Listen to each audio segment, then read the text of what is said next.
My name is Kendrick Holloway, 35 years old, born into a vineyard legacy that stretches back 3 generations. I never expected that fateful call from my father, his voice trembling as he described losing our $6 million distributor. The same father who just weeks earlier had handed control of our family vineyard to my younger brother instead of me. So I did what any underappreciated professional would do. I took my client files and walked away. His panicked voice on the phone got one cold response. Ask your brand genius. He is the future, right? If you are watching this from a family business, drop your location and hit subscribe. Let me know if you have ever had your legacy stolen right from under you. Holloway Family Vineyard was established in 1957 by my grandfather, Walter Holloway, a man with calloused hands and an uncompromising vision. Our 120 acres of rolling hills in Sonoma County became the canvas for what many critics now consider some of the finest Cabernet Sauvignon and Pinot Noir on the West Coast. Growing up, those vineyard rows were my playground, my classroom, and eventually, my office. I remember trailing behind my grandfather at age 7, his patient voice explaining why we planted certain grape varieties on specific slopes. The south-facing hills get more sun, Kendrick, he would say, crumbling soil between his fingers. Feel this earth. This is where our Cabernet thrives because it drains well and holds just enough heat. He taught me to respect the delicate balance between tradition and innovation, a lesson I carried into adulthood. My parents, Thomas and Eleanor Holloway, took over operations when grandfather's arthritis made the physical work impossible. Dad handled the business side, while Mom managed our tasting room and visitor experiences. They expanded our production from 12,000 cases annually to 35,000, putting Holloway wines on restaurant menus across California. From early on, I knew the vineyard would be my life. While other kids played video games, I studied soil composition and fermentation techniques. During high school, I worked every summer and weekend, learning every aspect of wine production. I remember my 18th birthday when grandfather handed me a bottle of our 1957 inaugural vintage and said, "This vineyard will need your passion someday." I took my education seriously, earning a degree in viticulture and enology from UC Davis, then adding a business management certificate to ensure I understood both the artistry and economics of winemaking. College years meant sacrifices my friends never understood. While they attended fraternity parties, I drove 4 hours home on weekends to help with harvest or bottling. I declined spring break trips to attend wine industry conferences, building connections that would later prove invaluable. Mason, my brother, is 8 years younger than me. Where I inherited grandfather's pragmatic nature and work ethic, Mason got our mother's charisma and our father's ambitious streak. With his perfect smile and effortless charm, Mason always found ways to be the center of attention without doing the work. He studied marketing at UCLA, visited home mainly for holidays, and showed minimal interest in the actual winemaking process. The family dynamics were obvious to everyone except perhaps my parents. They beamed with pride at every one of Mason's minor accomplishments while my consistent contributions became expected background noise. When Mason landed a summer internship at a boutique marketing firm, my parents threw a celebration dinner. When I increased our wine club membership by 40% in a single year, it warranted only a brief mention at our monthly staff meeting. Despite this, I poured myself into the vineyard operations. 80-hour work weeks became my normal. I learned every job on the property, from driving tractors through pre-dawn harvests to negotiating with barrel suppliers. I could step in for any absent employee because I believed understanding every position made me a better leader. The staff respected me for it, coming to me with problems before approaching my parents. My greatest achievement came 5 years ago when I secured our distribution deal with Westbrook Distributors. It took 18 months of relationship building, countless dinners with their purchasing team, and specially created sample batches to showcase our potential. The $6 million annual contract put Holloway wines in premium stores across 12 states, nearly doubling our revenue overnight. William Thornton, Westbrook's head buyer, became not just a client but a friend.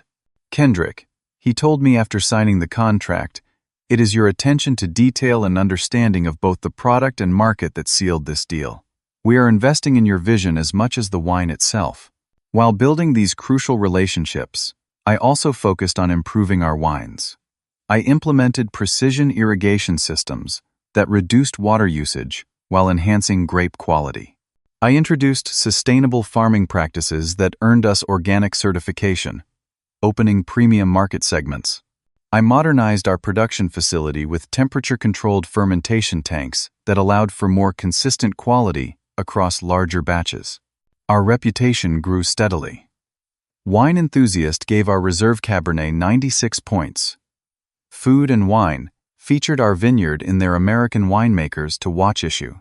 These accolades came from thousands of decisions and adjustments I had personally overseen. Through all this growth, Mason would appear for the celebrations, raising glasses at award ceremonies and charming journalists during interviews. Then he would disappear back to his marketing job in Los Angeles, which seemed to involve primarily attending industry parties and building his Instagram following.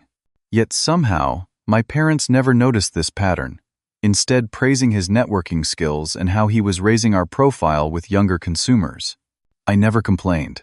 The vineyard was my passion, my future. I assumed that my dedication spoke for itself, that the natural order of succession was obvious to everyone. After all, I had already been running most day-to-day operations for years. The title of head of operations seemed like an inevitable formality, one that would recognize what was already reality. Looking back, I should have seen the warning signs. The way my father started, including Mason, in financial discussions. How my mother began asking Mason's opinion on label designs. The increasing frequency of Mason's visits home. But I was too focused on our upcoming harvest, too consumed with ensuring our new reserve blend would meet the quality standards I had established. In my mind, our family legacy was secure in my capable hands. I had earned my place at the helm through years of sacrifice and proven success. I was wrong. The text message from my father arrived on a Tuesday afternoon while I was meeting with our production team about the upcoming bottling schedule. Family dinner tonight at 7. Important announcement. Mandatory attendance. The formal tone was unusual, but I assumed it related to our recent expansion plans. Perhaps they were finally ready to announce my official promotion to head of operations, recognizing the role I had effectively been filling for years. I spent the afternoon finalizing quality control measures for our latest vintage, feeling optimistic about the future. Our Pinot Noir was showing exceptional promise, with a complexity that would surely impress our distributors. I even stopped by the local florist to pick up flowers for my mother, thinking it might be a celebration of sorts. When I arrived at my parents' house, the formal dining room was set with our best china and crystal, reserved for only the most significant occasions. My mother had prepared her famous beef Wellington, and my father had selected bottles from our library collection, including a 1978 Cabernet Sauvignon, one of our most acclaimed vintages. Mason arrived 20 minutes late, as usual, but my parents barely mentioned his tardiness. He wore an expensive tailored suit that seemed excessive for a family dinner, while I had come straight from the vineyard in business casual attire. Something about his confident smirk immediately put me on edge. "Now that we are all here," my father began after pouring the wine, "your mother and I want to discuss the future direction of Holloway Vineyards." He cleared his throat, straightening his posture in that way he does when delivering prepared remarks. "We have been considering succession planning very carefully. As you know, this business will someday belong to both of you boys, and we need strong leadership to guide us into the modern era of winemaking." My mother reached over to squeeze my father's hand, nodding encouragingly. I took a sip of wine, expecting to hear my name next. "The wine industry is changing rapidly," my father continued. "New markets, new consumers, new ways of building brand loyalty. We need fresh perspectives and innovative approaches." He turned toward Mason with unmistakable pride. "That is why we have decided that Mason will be taking over as head of operations, effective immediately." The room seemed to tilt sideways. My wine glass froze halfway to my lips as I processed what I had just heard. The blood rushed to my face, while my stomach dropped to the floor. I must have misunderstood. Mason has impressed us with his vision for modernizing our marketing strategy and connecting with younger demographics, my father continued, oblivious to my shock. His background in digital marketing and brand development is exactly what Holloway needs to compete in today's market. I looked at Mason, who was nodding solemnly, as if receiving a grave responsibility, though I could see the triumph in his eyes. He had never pruned a vine, never monitored fermentation temperatures, never negotiated with suppliers, yet here he was, being handed everything I had worked for. What about my role? I finally managed to ask, struggling to keep my voice steady. My mother jumped in, her tone condescending as if explaining something to a child. You will still have your role, dear. Your knowledge of production is valuable. You will report to Mason, of course, but you will retain oversight of the winemaking processes. Report to Mason. The words echoed in my head like a bad joke. Report to someone who could barely distinguish between Merlot and Cabernet in blind tastings. Someone who had never once gotten up at 4 in the morning to check frost conditions. Someone whose contribution to the family business consisted mainly of occasionally posting photos on social media. This is a team effort, my father added, raising his glass. To the future of Holloway Vineyards. Mason immediately lifted his glass. I am excited to implement some changes I have been considering. We need to appeal to influencers and create more Instagram-worthy experiences. Maybe a restaurant on site, or glamping between the vines. I sat silent, my mind racing through every sacrifice I had made for this vineyard. The vacation to Italy, I canceled to handle an unexpected equipment failure. The relationship that ended because I prioritized harvest over her birthday. The countless evenings spent studying market trends and competitor strategies instead of having a social life. I think we should revamp our labels too, Mason continued, emboldened by my silence. Something with brighter colors, more modern fonts, and maybe rename some of the wines to sound more approachable.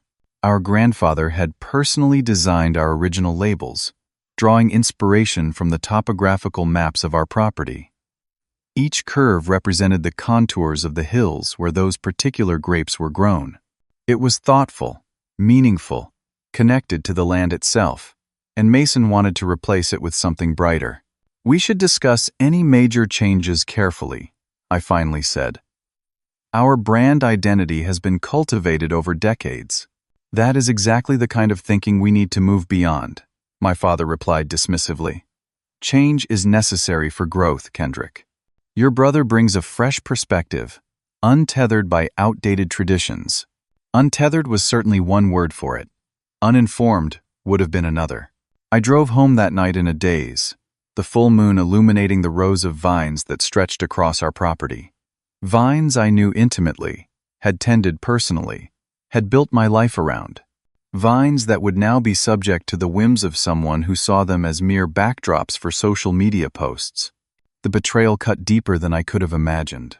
Not just the denial of a position I had earned, but the casual dismissal of everything I valued about our family legacy. The suggestion that my dedication to quality and tradition was somehow a liability rather than our greatest strength. As I pulled into my driveway, I realized that for the first time in my adult life, I did not know what tomorrow would bring. The future I had assumed was mine had been handed to someone else, and I was expected to smile and accept it. To step aside and watch as the vineyard I loved became unrecognizable under my brother's vision. I poured myself 3 fingers of whiskey and stared out the window at the valley below, wondering if my grandfather had ever imagined this outcome when he planted his first vines on this soil. Somehow, I doubted it. The first Monday, under the new management structure, began with Mason calling an all-staff meeting in the barrel room. He arrived 30 minutes late, carrying a venti caramel latte from Starbucks, wearing loafers that cost more than our field workers earned in a week.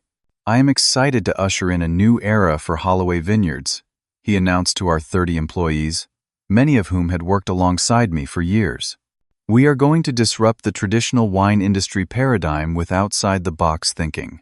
Several staff members glanced my way, clearly confused. Patricia, Our cellar master, who had been with us for 16 years, actually rolled her eyes before quickly composing her features.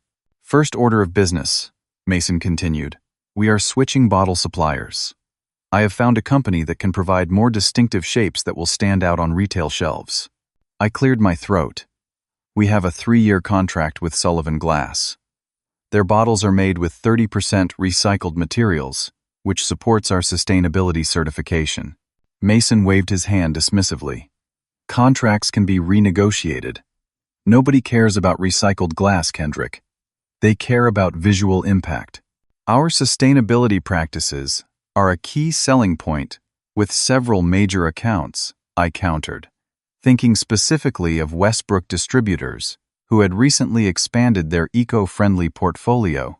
Let me handle the marketing angles, Mason said with a condescending smile. Meeting adjourned.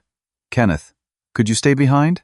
It is Kendrick, I corrected, noticing several staff members exchange glances as they filed out. Once everyone had left, Mason's friendly facade dropped. Look, I know you are disappointed, but this passive-aggressive resistance is not helping anyone. You need to get on board with my vision. Your vision lacks practical understanding of this industry, I replied evenly. Changing suppliers might save a few cents per bottle, but it jeopardizes relationships we have spent years building, not to mention potential quality issues with untested materials. That is exactly the kind of narrow thinking Dad warned me about, Mason sighed. This is not a boutique operation anymore. We need to scale and modernize. We produced 48,000 cases last year and maintained 94-point average ratings.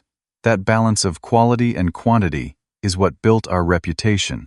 And now I am going to build our brand, Mason stated firmly. That is what Dad put me in charge of doing. Over the next 3 days, Mason implemented a series of changes without consulting me or anyone else with relevant experience. He reassigned our social media management from Lisa, our dedicated marketing coordinator, to an external agency run by his former college roommate. He changed our tasting room hours to open later and close earlier. Despite data showing our earliest and latest slots had the highest purchase conversion rates. Most alarmingly, he insisted on altering our reserve blend, adding more Merlot to smooth it out for casual drinkers. This was the same reserve blend that had earned 96 points from Wine Spectator just last year. You cannot just change established wine profiles on a whim, I argued during a particularly heated exchange in the wine cellar. Our customers expect consistency in our premium offerings. Our customers do not know what they want until we show them, Mason replied. Besides, we can charge more if it tastes sweeter. Market research shows casual consumers prefer sweeter profiles. We are not producing for casual consumers. Our target demographic appreciates complexity and terroir expression. Terroir is just wine snob jargon, Mason laughed. Nobody can actually taste the difference. I stared at him in disbelief. This was viticultural heresy, the equivalent of telling a painter that color does not matter. Our grandfather would have been appalled. The confrontations continued daily. Mason began scheduling important vendor meetings without informing me, then introducing himself as the new head of the vineyard, as if I were merely a technical consultant. He took credit for relationships I had carefully cultivated over years, presenting my established distribution channels as his recent accomplishments. When William Thornton from Westbrook Distributors called to discuss our upcoming shipment schedule, Mason intercepted the call and attempted to upsell him on a premium package that did not actually exist. William sounded confused. Our receptionist Amanda told me afterward. He specifically asked to speak with you, but Mason insisted he could handle everything. I immediately called William back to smooth things over. Kendrick, what is going on over there? William asked, concern evident in his voice. Your brother tried to change our standing order and mentioned something about new bottle designs and blend adjustments. There have been some management changes, I explained carefully. I am still overseeing production quality. Nothing will ship to you without meeting our established standards. I hope so. We built this partnership on consistency and quality. Our retailers expect Holloway wines to meet certain specifications. I understand completely, I assured him. I will personally oversee your orders. When I confronted Mason about interfering with our largest account, he shrugged it off. William needs to understand there is a new sheriff in town. His old-school approach is limiting our growth potential. His old-school approach represents $6 million in annual revenue, I reminded him. We could make $10 million with the right strategy, Mason countered. Dad agrees with me. We discussed it last night over dinner. That was another disturbing pattern. Mason had begun having private strategy dinners with our parents, excluding me from decisions that affected the entire operation. When I asked to be included, my mother simply said, "You are too resistant to change, dear. It is easier this way." The situation reached a breaking point during a staff meeting where Mason announced plans to reduce our barrel aging time by 30% to improve cash flow.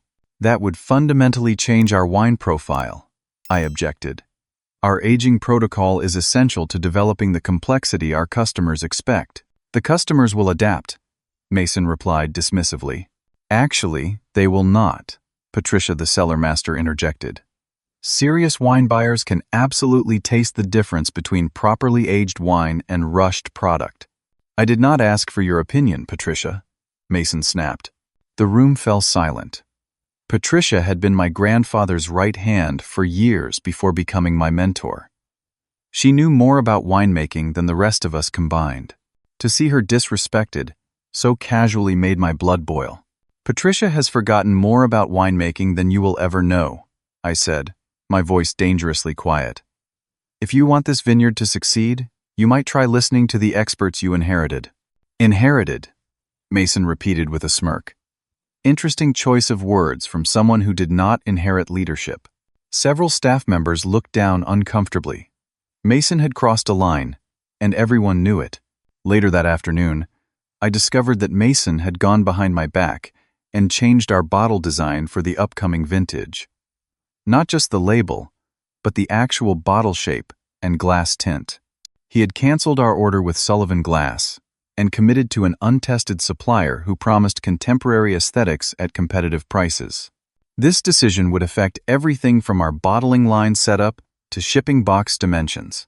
The logistics alone would cost thousands to reconfigure, not to mention the brand confusion in the marketplace. All without a single consultation with operations, production, or anyone with relevant expertise. As I stared at the purchase order on my desk, I realized this was no longer about bruised ego or family politics. Mason was systematically dismantling everything that made Holloway wines special, replacing our hard-earned identity with generic marketing gimmicks. And our parents were not just allowing it, they were enabling it. That night, I could not sleep. I paced my house until dawn, weighing options and responsibilities. I had given 15 years of my adult life to this vineyard. My blood, sweat, and tears were literally in the soil. Walking away seemed unthinkable. But staying meant watching helplessly, as everything I had built was destroyed from within. It meant silently endorsing decisions I knew were wrong. It meant surrendering my professional integrity to preserve family harmony that, frankly, no longer seemed worth preserving. By morning, I had made my decision. It was time to find out if the Holloway vineyard could survive without me, since it was clear they believed they could thrive without my leadership. Sleep evaded me that night, as memories flooded my mind. I remembered my grandfather showing me how to test grape ripeness by taste, not just by numbers. I recalled the pride in his eyes when I correctly identified all 6 varietals in a blind tasting at 16.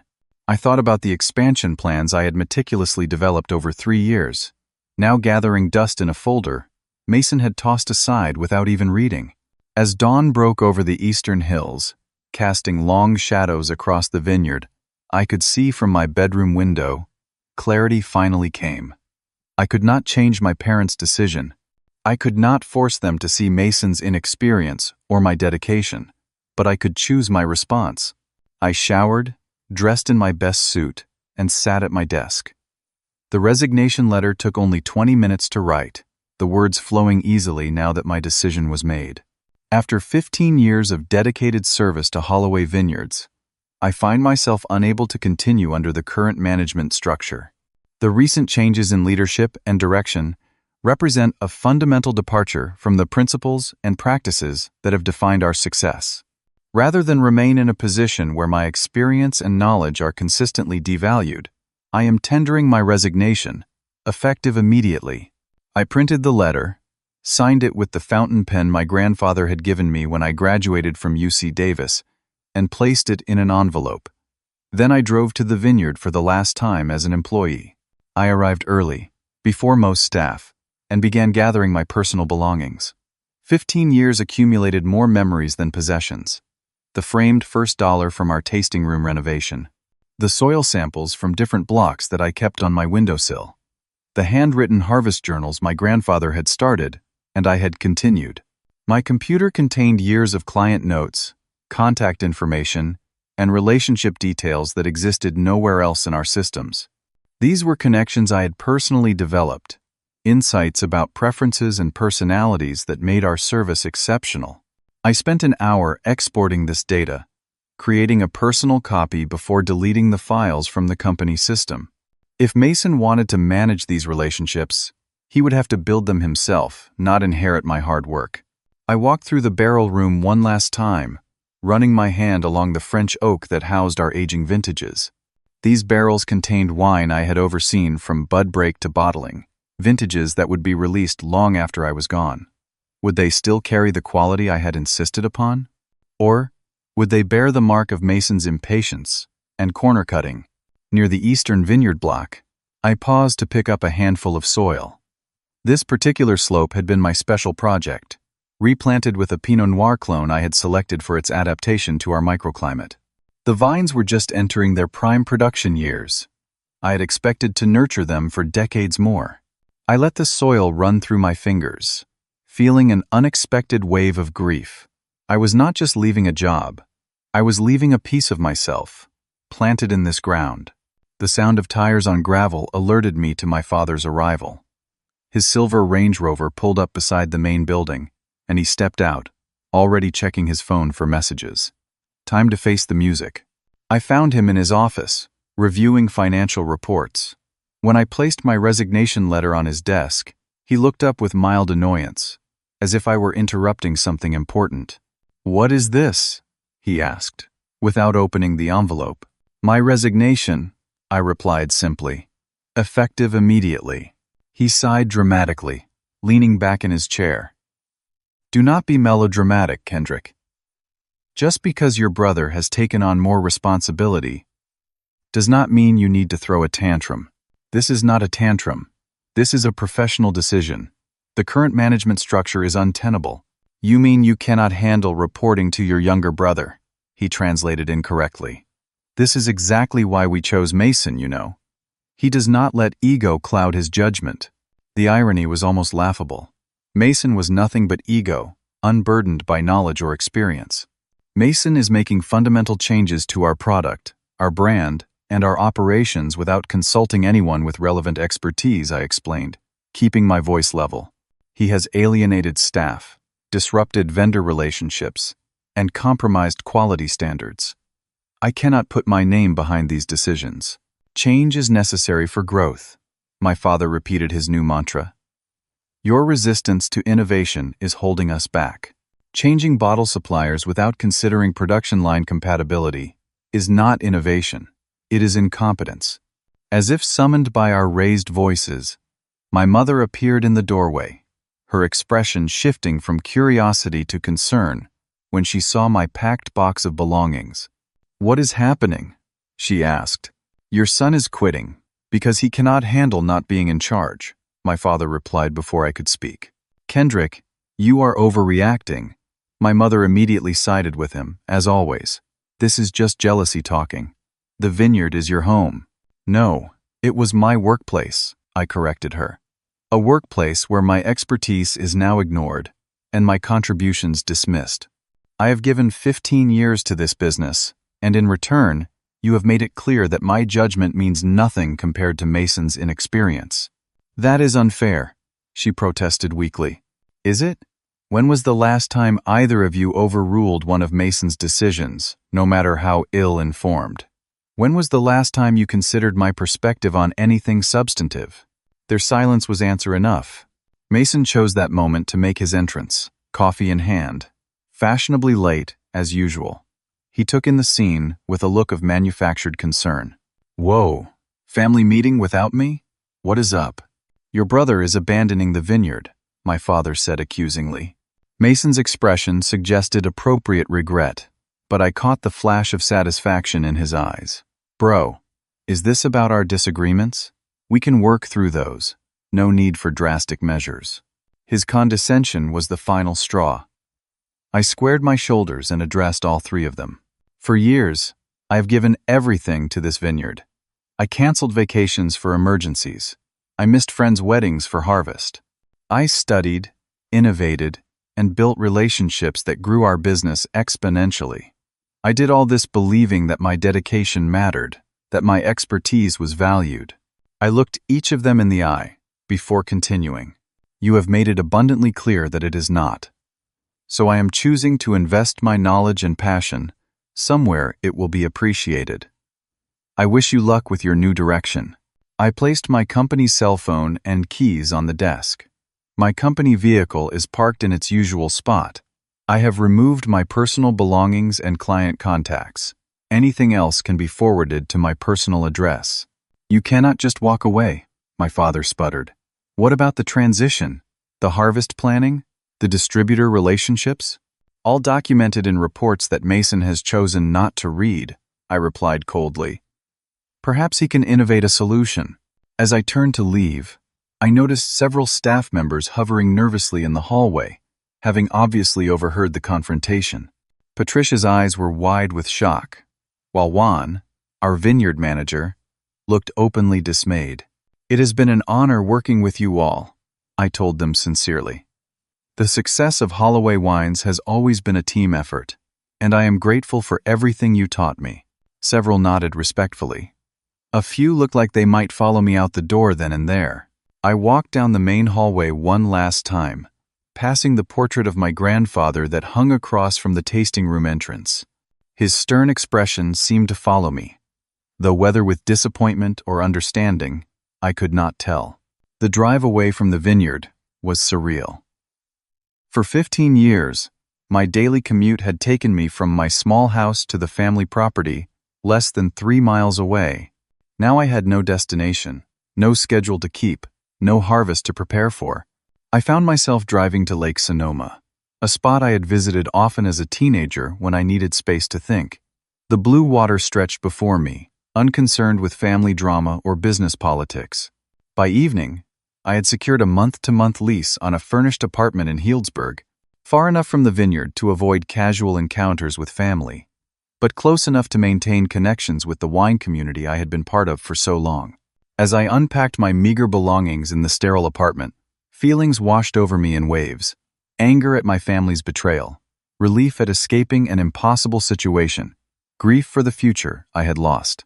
And underneath it all, a strange sense of liberation I had not experienced since college. For the first time in 15 years, my time was entirely my own. No pre-dawn frost checks, no weekend tours for VIP clients, no late-night emergency calls about equipment failures. I opened a bottle of my personal wine collection, a 2015 Reserve Cabernet I had crafted during one of our finest harvests. As I savored the complex notes of blackberry, cedar, and subtle spice, I raised a silent toast to an uncertain future. The first week away from Holloway Vineyards passed in a strange blur. I slept until 8 for the first time in years, went for runs along the Russian River, and spent afternoons reading novels instead of production reports. The constant knot of tension in my shoulders began to loosen, though the hollow feeling in my chest remained.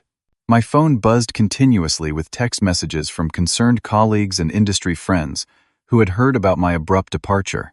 I answered some, ignored others, uncertain how much to reveal about the family drama behind my exit. On Thursday afternoon, Jackson Turner, our assistant winemaker, suggested meeting for coffee at a neutral location downtown. I chose a small cafe far from the vineyard's usual haunts. Jackson arrived looking uncomfortable, glancing over his shoulder as if worried about being followed. "Everyone is talking about you leaving," he said after ordering. "Some people think you had a mental breakdown." Others say you and Mason had a fist fight in the barrel room. I almost smiled at the dramatic rumors. Nothing so exciting. Just a fundamental disagreement about the direction of the business. Jackson leaned forward, lowering his voice. It is a mess, Kendrick. Mason is making changes faster than we can implement them. He hired 3 new marketing people from Los Angeles who know nothing about wine. They are planning some influencer event next month with DJs and specialty cocktails. Cocktails? At a vineyard? The absurdity was almost impressive. That is not even the worst part, Jackson continued. He is pushing production to increase output by 30% without any additional tank capacity. Patricia tried to explain that it is physically impossible, and he told her to stop being negative. I sipped my coffee, feeling a complicated mix of vindication and concern. How are the staff handling it? Most are updating their resumes, Jackson admitted. Juan is already interviewing with Silverado Vineyards. Patricia would leave too, but she is only 3 years from retirement. And my parents? I asked, trying to sound casual. Jackson hesitated. Your father seems to be giving Mason complete control. Your mother has been organizing these elaborate dinners with social media personalities. They turned the old equipment barn into a selfie station with neon signs. I winced. My grandfather had built that barn by hand, using redwood salvaged from our neighbor's fallen tree. The wine quality is suffering too, Jackson added quietly. Mason insists on bottling the reserve Cabernet early to make tank space for a new rosé line. Patricia tried to stop him, but he trailed off. But my parents backed Mason. I finished for him. Jackson nodded glumly. The staff keeps asking when you are coming back. Nobody believes this situation can last. Part of me felt a grim satisfaction knowing my predictions were coming true. Another part ached thinking about the damage being done to the vineyard's reputation, a reputation generations had worked to build. Over the weekend, I began exploring other career options. Several competing vineyards had already reached out with job offers, having heard of my departure. A distributor in Oregon suggested I consider consulting. A former classmate invited me to join his wine import business. None of these opportunities sparked the same passion I had felt working my family's land, but they represented paths forward, ways to use my expertise without the emotional complications of Holloway Vineyards. On Monday morning, I received a text from Maria, our tasting room manager. They painted the tasting room purple with gold accents. Like a Lakers game in here now. Lost 3 bookings from regular clients already. The next day, another text, this time from Juan. Mason fired our sustainable certification consultant. Says the paperwork is too time-consuming. Wednesday brought news that Mason had hosted an elaborate party for social media influencers, complete with helicopter tours and a temporary floating dance floor installed over our irrigation pond. The same pond that supplied water to our most sensitive vineyard blocks. Someone dropped their phone in the water system, Jackson reported during our second clandestine coffee meeting. The filter caught it, but Mason was furious about the Instagram opportunity being ruined.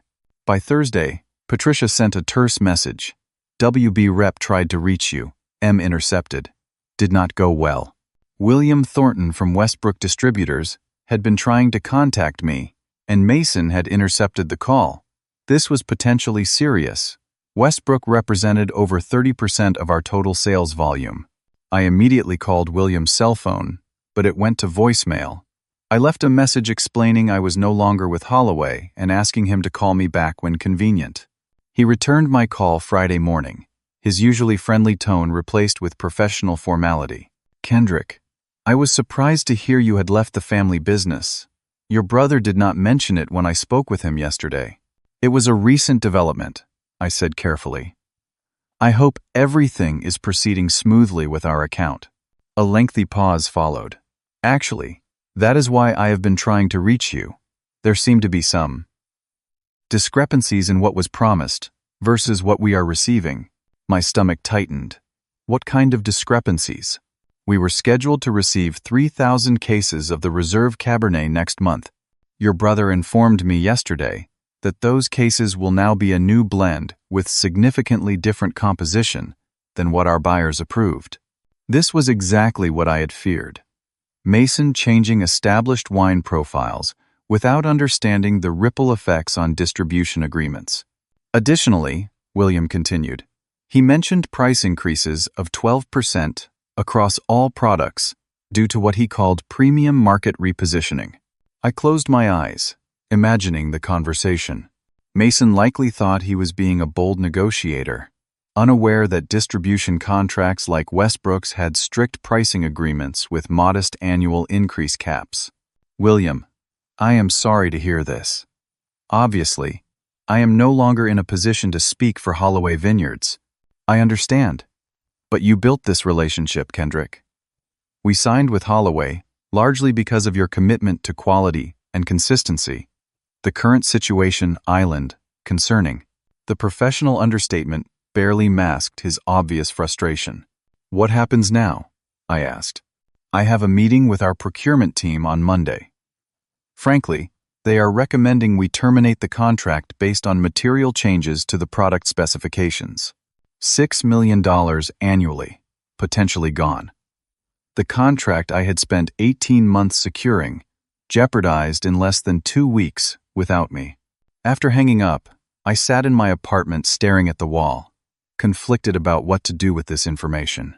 Part of me wanted to call my father immediately and warn him of the impending disaster. Another part thought they deserved to learn the hard way what happens when expertise is discarded in favor of empty marketing promises. In the end, I did nothing. This was no longer my problem to solve. I had tried to prevent exactly this outcome and been dismissed as resistant to change. Let them experience the consequences of that change firsthand. That evening, I received a voice message from my mother. Her tone was artificially bright, with an undercurrent of strain. Kendrick, darling, I hope you are well. We should have dinner soon, just the two of us. No business talk, I promise. Call me back when you can. I did not return the call. Whatever reconciliation she was attempting would inevitably include pressure to return to work, to support Mason's vision, to be a team player. I was not ready to subject myself to more manipulation. The weekend passed quietly. I visited a small local winery I had always admired, but never had time to properly explore. The owner recognized me and spent 2 hours showing me his innovative trellising system. We discussed fermentation techniques and soil amendments without once mentioning family politics or marketing strategies. It was the most enjoyable wine conversation I had had in months. Sunday evening, I received a text from Jackson. Emergency meeting called for tomorrow morning. Mason looked stressed. Something about Westbrook? So it had begun. Sooner than I expected, but exactly as I had predicted. The consequences of Mason's arrogance were materializing, and now the family would have to face them without my expertise to fall back on. I turned off my phone and opened another bottle from my personal collection. Whatever crisis was unfolding at Holloway Vineyards, it would have to unfold without me. The call came at 11:28 p.m., just as I was drifting off to sleep. My father's name flashed on the screen, triggering an immediate surge of adrenaline. He never called this late unless there was an emergency, like the time frost threatened our early budding Chardonnay, or when a power outage endangered an entire fermentation batch. For a moment, I considered ignoring it. Whatever crisis they were facing, they had made it clear my input was not valued. But 15 years of instinctive responsibility won out. I answered. Hello? Kendrick. My father's voice sounded strained, almost panicked. We need to talk. Immediately. It is almost midnight, I pointed out. Can this wait until morning? No, it cannot, he snapped, then took an audible breath. Westbrook has terminated our distribution contract. $6 million, gone, just like that. Though I had anticipated this outcome, hearing it confirmed still sent a chill through me. That contract represented nearly a third of our annual revenue. When did this happen? I asked, keeping my tone neutral. This afternoon. William Thornton called me directly, said there had been, and I quote, material changes to our product specifications and business relationship that constituted breach of contract on our part. I remained silent, letting him fill the void. He mentioned you specifically, Kendrick. Said the quality assurance they counted on left with you. Can you believe that? As if one person could make that much difference. The irony was almost too perfect. My father still could not see what was plainly obvious to everyone else. "What do you want from me?" I asked directly. "I need you to call Thornton. Explain that nothing has really changed. Tell him you are consulting with us or something. Whatever it takes to get them to reconsider." "So you want me to lie?" "It is not lying," he protested. "You are still part of this family. The vineyard is still your legacy. A legacy you handed to Mason." My father made a frustrated sound. "This is not the time for pettiness, Kendrick. We are talking about $6 million. I am well aware of the contract value. I negotiated it, remember? While Mason was posting selfies from Coachella. Your brother has made some enthusiastic choices," my father admitted reluctantly. "But he is learning. This is just a temporary setback. A $6 million setback is not temporary. It is catastrophic." "What did the bank say when you told them?" His silence told me everything. The bank that held our operating loans would not take this news well. With that much projected revenue suddenly gone, our credit terms would almost certainly be reviewed. "You have not told them yet," I stated flatly. "We have a meeting tomorrow," he confirmed. "Which is why I need you to fix this Westbrook situation immediately. Call Thornton tonight. Tell him whatever he needs to hear." The audacity was breathtaking. After dismissing my expertise, ignoring my warnings, and elevating Mason's marketing babble over sound business practices, my father now expected me to swoop in and save them from the consequences. "William Thornton did not terminate that contract on a whim," I explained, as if to a child. "Westbrook has retail commitments based on specific wine profiles we promised to deliver. Profiles Mason decided to change without consultation. They have legal obligations to their buyers that they cannot meet with the altered products. So help us fix it. There is no quick fix. Mason fundamentally altered wines that were already sold. Even if I called William right now, what could I promise? That the wines would magically return to their original composition? That Mason would suddenly start respecting contracts and quality standards? You could at least try," my father pleaded, his voice cracking slightly. "For the family. The same family that had devalued 15 years of my dedication. The same family that had chosen style over substance, flash over quality. Ask your brand genius," I replied coldly. "He is the future, right?" I ended the call before he could respond, my heart pounding. For years, I had been the dependable one, the problem solver, the steady hand. Never once had I refused to help during a crisis. It felt both terrifying and strangely liberating to finally say no. Sleep was impossible after that. I paced my apartment, replaying the conversation and imagining the chaos unfolding at the vineyard. Had Mason finally realized the magnitude of his mistakes? Were my parents regretting their decision to elevate him? Or were they simply scrambling for a quick fix, while maintaining the fiction that everything was under control? The next morning brought a flurry of increasingly desperate messages. My mother called at 7, leaving a tearful voicemail about family sticking together through hard times. As if I had been the one to divide the family, rather than the one excluded from it. By 9, texts arrived from Mason himself, the first direct communication since my departure. "Dad says you won't help with Westbrook. This affects your future too, you know." An hour later. "Just swallow your pride and make the call. This is bigger than our disagreements." And finally, around noon, "The bank is reviewing our credit terms. This is serious, Kendrick. Stop being selfish." The last one almost made me laugh. I had given 15 years of selfless dedication to the vineyard. Mason had given 15 days of disruptive management. And somehow I was the selfish one?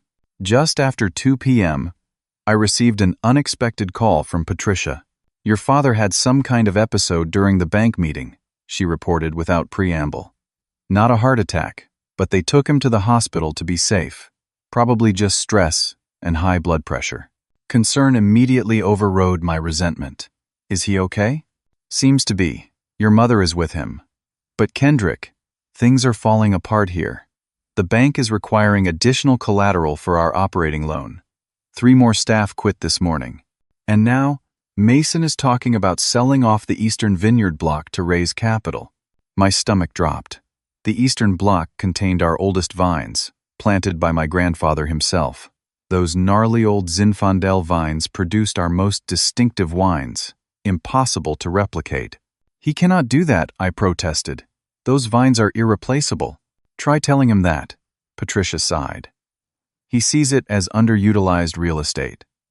Says we can get $2 million for the parcel from a developer planning luxury homes.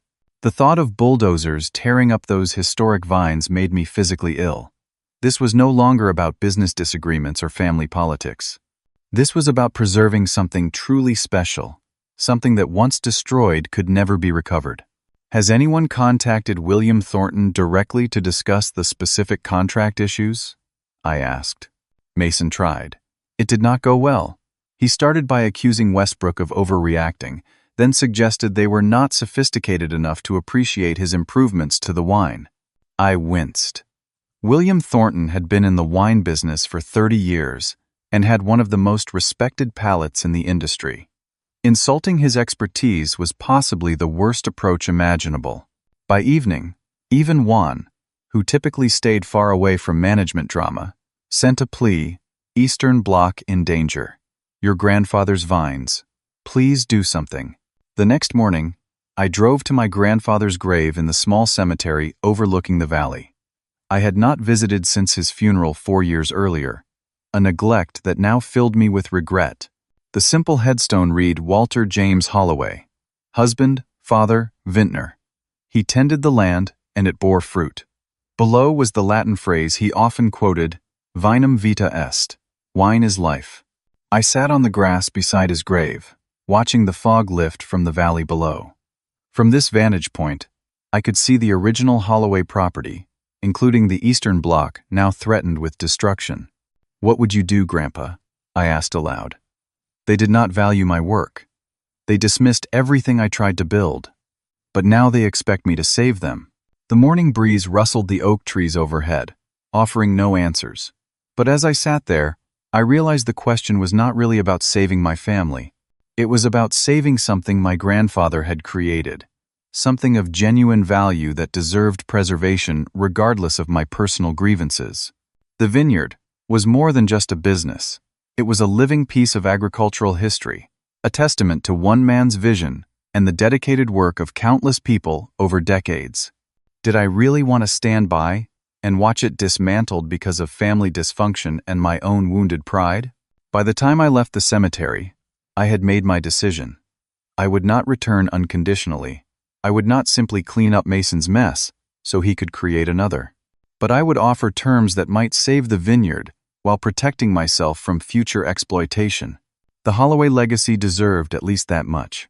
I chose to meet my family at Gravenstein's, a neutral restaurant in downtown Healdsburg, rather than at the vineyard or my parents' home. The public setting would help everyone maintain composure, and the drive would give me time to rehearse my terms. I arrived early, selecting a corner table with some privacy. My father showed up first, looking noticeably aged since I had last seen him 2 weeks earlier. The confident posture was gone, replaced by stooped shoulders and dark circles under his eyes. "Thank you for coming," he said, the words clearly difficult for him. My mother arrived next, attempting a brave smile that faltered when I did not immediately stand to embrace her.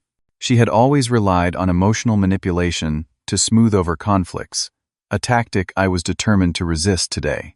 Mason appeared 15 minutes late, as usual, though without his typical swagger. His designer clothes seemed rumpled, his expression a mixture of resentment and desperation. "I ordered coffee for everyone," I said once we were all seated. "I assume none of us has been sleeping well." "That is putting it mildly," my father responded. "The bank has given us 30 days to secure alternative distribution channels or provide additional collateral. Our cash reserves will not last through harvest without the Westbrook revenue." "And the Eastern Bloc?" I asked directly. Mason looked away. My mother fidgeted with her napkin. "We have received a preliminary offer," my father admitted. "Nothing signed yet." "Those vines are over 60 years old," I reminded them. "Once they are gone forever." "We are aware of the historical value," my father said stiffly. But sentimentality does not pay bank loans. Neither does alienating our largest distributor or driving away experienced staff, I countered. How many employees have quit now? 7, Mason muttered. But we can replace them. Can you? Patricia has 30 years of winemaking experience. Juan knows every inch of our soil composition. Those relationships with workers who return every harvest were built over decades. My father cleared his throat. We did not come here to be lectured, Kendrick. You made your position clear when you walked away. Now we need solutions, not recriminations. I have solutions, I replied evenly. But they come with conditions. All three leaned forward slightly. I am willing to approach William Thornton about reconstructing our relationship with Westbrook. I believe I can salvage at least part of the contract, though certainly not all $6 million immediately. Trust, once broken, requires time to rebuild. That would be a start, my father acknowledged cautiously.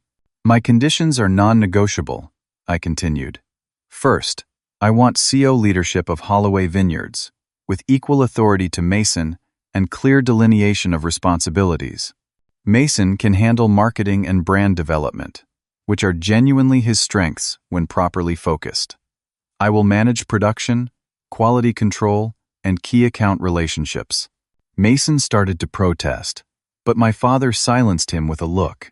Second, I want a written agreement, reviewed by independent counsel, that outlines this structure and protects it from arbitrary changes.